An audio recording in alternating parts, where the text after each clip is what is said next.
আসসালামু আলাইকুম, সবাইকে স্বাগতম। প্রিয় শিক্ষার্থী বন্ধুরা, আজকে আমি এইচএসসি আইসিটি বিষয়ের লজিক গেট সম্পর্কিত ডিজিটাল ডিভাইস অংশের লজিক গেট সম্পর্কিত তৃতীয় অধ্যায়ের মির্জাপুর ক্যাডেট কলেজে যে প্রশ্নটি এসেছিল, সৃজনশীল প্রশ্ন এইচএসসি টেস্ট পরীক্ষায়, ওই প্রশ্নটির সঠিক সমাধানের চেষ্টা করব। সমাধানের জন্য তোমাদের সাথে আছি আমি মোহাম্মদ সিরাজুল ইসলাম। চলো শুরু করা যাক। প্রথমে প্রশ্নটা দেখে নিই, প্রশ্নে কি বলা আছে।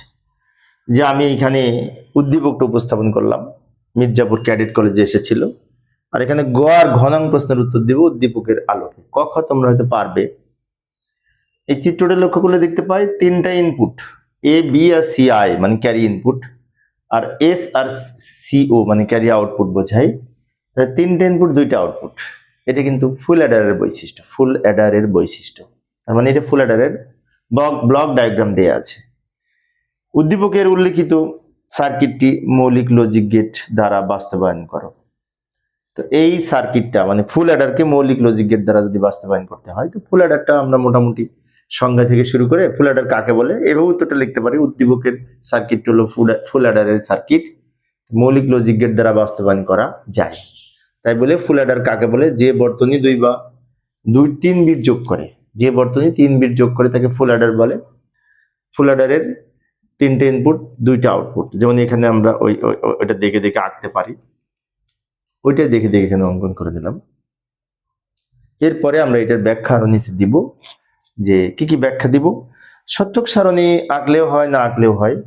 তবে সত্যক সারণী যদি না আঁকি, তাহলে আমাদের ওই যে সমীকরণ, দুইটা সমীকরণ, একটা এস এর মান আর একটা সিও এর মান, দুইটা সমীকরণ হয়, দুইটা ফাংশন হয়। ওই দুইটা ফাংশন লেখা কঠিন হবে, মুখস্থ রাখতে হবে, এস এর মান আর সিও এর মান। আর আমরা যদি সত্যক সারণী অঙ্কন করে করি, তাহলে মুখস্থ করা লাগবে না, বুঝেই করতে পারবো। সেজন্য আমি সত্যক সারণীর মাধ্যমে করাচ্ছি। যাই ফুল অ্যাডারের সত্যক সারণী আমি এখানে অঙ্কন করলাম ছক, তিনটে ইনপুট দুইটা আউটপুট। এখানে যে তিনটে ইনপুট মানে কি 0 থেকে 7 মান, বাইনারি মান, যেমন 0 binary, 1 binary, 2 binary, 3 binary, 4 binary, 5 binary, 6 binary, 7 binary. আর বাম দিকের এগুলো 0 দ্বারা পূর্ণ করে দিব, অর্থাৎ 0 থেকে 7 বাইনারি মান লিখেছি। এটা অন্যভাবেও আমরা মুখস্থ করতে পারি, যেমন বাম দিক থেকে 4টা 0 4টা 1, এরপর 2টা 0 2টা 1, 2টা 0 2টা 1, একটা 0 একটা 1, অর্থাৎ একটা 0 একটা 1, 2টা 0 2টা 1, 4টা 0 4টা 1, উপর থেকে নিচের দিকে। এভাবেও আমরা মেনটেন করতে পারি। এখন আমরা এস এর মান কিভাবে লিখবো? এস হচ্ছে যোগফল, আর সিও হচ্ছে ক্যারি আউটপুট, মানে হাতে থাকা সংখ্যা। তাহলে যোগফল আমরা এখানে লিখবো, আর হাতে থাকা সংখ্যাটা এখানে লিখবো। তবে 0 0 0 যোগ করে 0, হাতে কিছু থাকে না মানে 0 হাতে থাকে। 0 0 1 যোগ করে 1, হাতে কিছু থাকে না মানে 0 হাতে থাকবে। হাতে কিছু না থাকলে ক্যারি 0 থাকে মনে করা হয়। আচ্ছা, 1 0 1 যোগ করে 1, হাতে থাকে 0। 1 1 যোগ করে 10, এটা কিন্তু বাইনারি যোগ, বুলিয়ান যোগ না। তাই 1 1 যোগ করে বাইনারিতে 10, 10 এর 0, হাতে থাকে 1, সে 1 এখানে লিখলাম। এবার 1 আর 2টা 0 যোগ করে 1, হাতে থাকে 0। 1 আর 1 যোগ করে 10, 10 এর 0, হাতে থাকে 1। 1 আর 1 যোগ করে 10, 10 এর 0, হাতে থাকে 1। 3টা 1 যোগ করে 11 এর 1, হাতে থাকে 1। 3টা 1 যোগ করে 11 এর 1, হাতে থাকে 1। 3টা 1 যোগ করে 11, কেন 11? 3টা 1 যোগ করে 3 3 এর বাইনারি 11, সেজন্য বলেছি 3টা 1 যোগ করে 11। এখন এই সত্যক সারণী কিন্তু এই সত্যক সারণীটুকু না অঙ্কন করলেও হতো, কিন্তু অঙ্কন করেছি কারণ আমাদের এই এস আর সি এর মান সত্যক সারণী থেকে বের করা সহজ হবে, না হলে মুখস্থ করতে হতো। যেমন আমি পরের অংশটুকু দেখাবো, একটু ছোট করে নিলাম। এই যে লক্ষ্য করি, এইখানে আমরা এই ছকটা দেখে, সত্যক সারণী দেখে প্রথমে এস এর মান বের করব, তারপরে সিও এর মান বের করব। এস এর মানটা হবে, এস এর নিচে 1 কোথায় আছে? এইখানে, এদিকে চলে আসবো। এখানে 0, এখানে 0, 0 থাকলে নট হবে।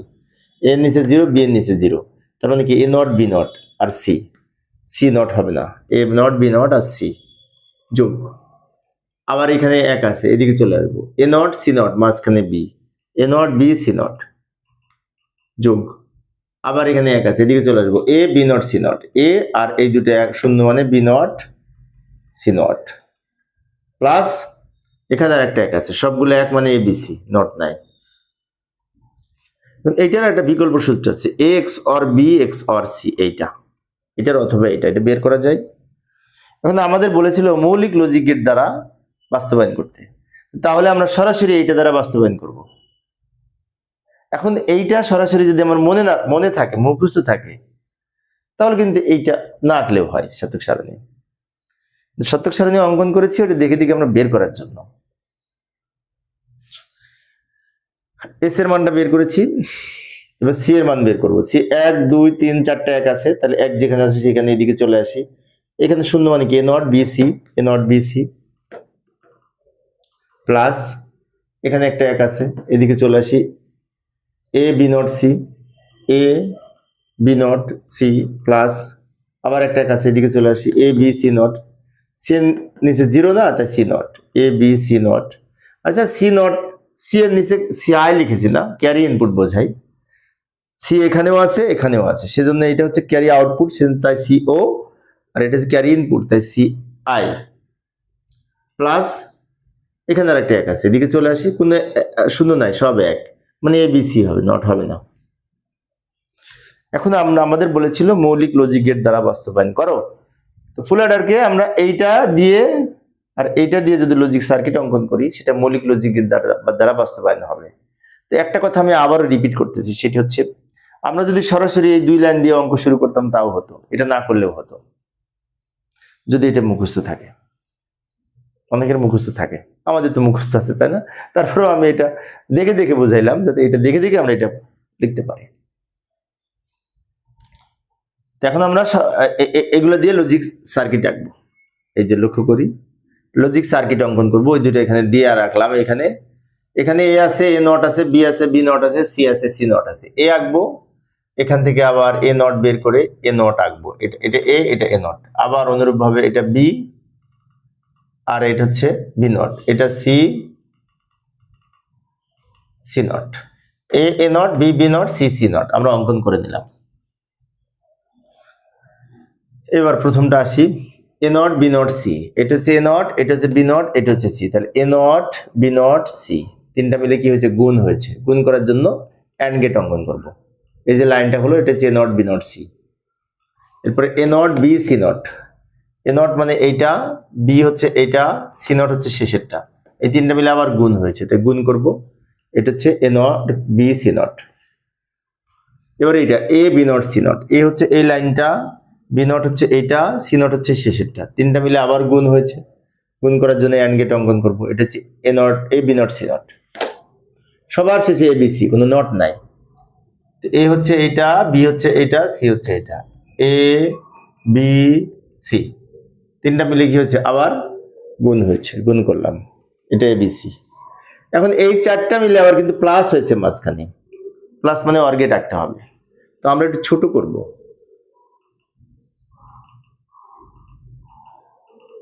ছোট করে নিলাম। এবার এইটাকে প্লাস করার জন্য অর গেট, এই অর গেট অঙ্কন করবো, যোগ করার জন্য। এই যে লাইনটা বের হলো, এটা হচ্ছে এস,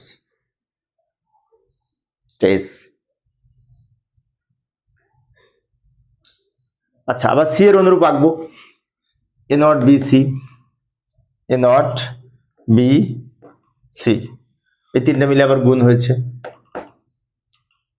এবার এ বি নট সি, এটা এ, এটা বি নট, এটা C not, A B not C not, তিনটা মিলে আবার গুণ হয়েছে, সরি এ বি।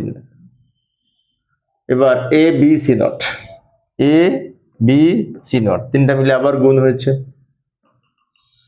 শেষে A B C, A B C. দ্রুত আঁকলাম সময় সেভ করার জন্য। এবিসি গুণ হবে, গুণ করে এটা পেলাম এবিসি। এবং এই চারটা মিলে আবার কিন্তু প্লাস হয়েছে, প্লাস হয়েছে। প্লাস করার জন্য আবার আমরা অর গেট আঁকবো, অর গেট আঁকবো, অর গেট, যেটি সি এর মান বা সি ও এর মান। এইভাবে আমরা এই ফুল অ্যাডারকে মৌলিক লজিক গেট দ্বারা বাস্তবায়ন করতে পারি। তো প্রিয় শিক্ষার্থী বন্ধুরা, শিক্ষার্থীদের অনুরোধে আমি অল্প অল্প করে আলোচনা করি, যাতে শিক্ষার্থীরা বোরিং ফিল না হয়। পরের ক্লাসটি দেখার আমন্ত্রণ রইল। খোদা হাফেজ।